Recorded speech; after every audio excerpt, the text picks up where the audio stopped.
Do you know, it was most extraordinary. I was sitting in the lounge one day. I could have been watching Come Dancing or The Golden Shot, but I was watching a program, a dreadful program actually, about the spread of HIV/AIDS in Africa. And they said the only way they could stop this dreadful disease cutting its way through all those people was through the power of information and technology, basically. The best way to get the information about the spread of HIV and so on was by the use of radio. But there was a problem. Most of Africa didn't have electricity, and the only other form of electricity was in the form of batteries, which were horrendously expensive. People were bartering their maize and their rice to obtain batteries. And of course, where do you get batteries? Up the Wadi Thawthaw, if you understand me. So I'm just watching this and seeing the dreadful people being thrown down open graves. And I'm thinking to myself, hang on, if you can get all that noise by dragging a rusty nail around a piece of old Bakelite using a spring, surely there's enough power in that spring to drive a small dynamo, which in turn would drive a radio. It's taken me longer to describe that to you than the event as it occurred. I then thought, right, I won't go telling everybody about it. Because by this time I did understand this thing called intellectual property. I knew where the patent office was, as it was called then. And I had a friend of mine, a lady called Jackie Needle, who happened to be a patent attorney. So I then proceeded to file for a patent. Now, patent attorneys are peculiar people, you know. They can write without punctuation. Do you understand me? In other words, when you file for a patent, it is important that first of all you do a search to make sure it's never been done before, because if somebody already owns the patent, they can sue you. So it's a tit-for-tat arrangement. There was an all clear on that one, and she actually filed for a patent. And the next thing I knew, I had this in my hand. But then I went to everybody. I went to the design council, they turned me down. The extent to which the component parts could be manufactured in these aisles, given that I made it in my shed, that seemed illogical. And the other thing was that the people that needed it couldn't afford it. I was blocked by everybody. You know, I wasn't even smart enough to get a smart award, do you understand me? So I thought to myself, well, come on, Trev, go for it. Then, of course, the Tomorrow's World team came on board. And then, of course, it was all over the papers. And then all those people, like Marconi and many others who turned me down, they all started phoning up. Oh, yes, Trevor, we knew you could do it. Ha, ha, ha, all that. Huh? And so, given my background, which you probably know, I was always a show-off, showman, worked in the circus, you know.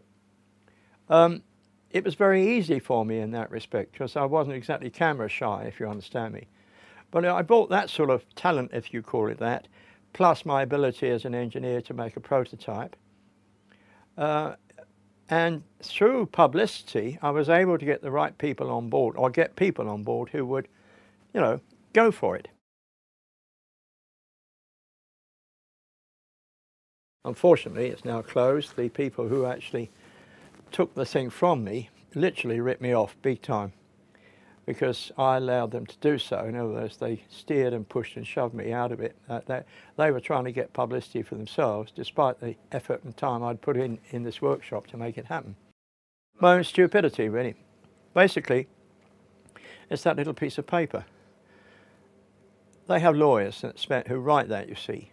And if there's a, I don't know, punctuation is wrong, they can submit it to court, say, well, you signed this document, didn't you? Yes. Well, then we can do what we like. In other words, you don't read the small print. Let's face it, you wouldn't come to me to do your accounts. Do you see? We are good where we're at. And the other thing is, of course, it sounds foolish, but I always trusted people. But I mean, handshake isn't worth the paper it's written on. You know what I mean? I was stupid with hindsight. I could have become extremely rich on the back of that radio.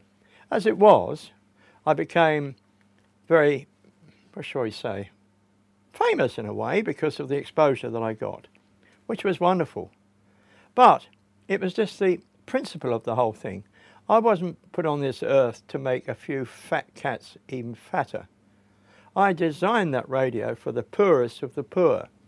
And yet all they were interested in was exploiting than market and exploiting me.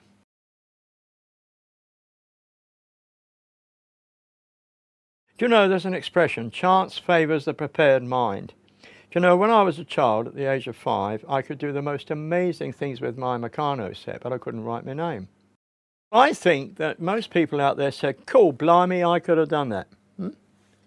I mean, there aren't many people who don't understand the principle of the wind-up radio.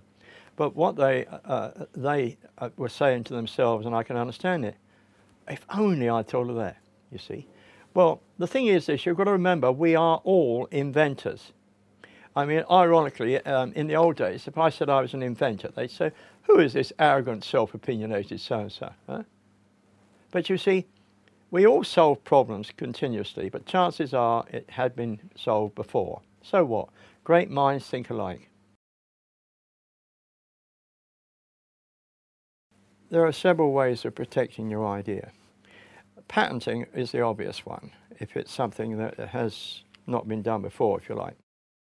Get on to the patent office itself, because they can do a search, but what they cannot do at the patent office is give you commercial advice.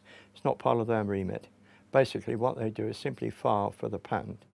But it could be a design registration. In other words, if you take the Hoover, for example, after the patent had run out for the original Hoover, people were making spin-offs from the same thing. And the only thing they basically did was change the form and shape, which is the design registration.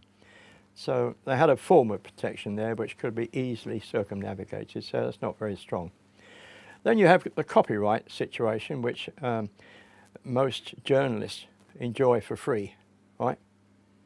And then, of course, you've got brands. Now, very often brands are as good as a patent, would you believe, right?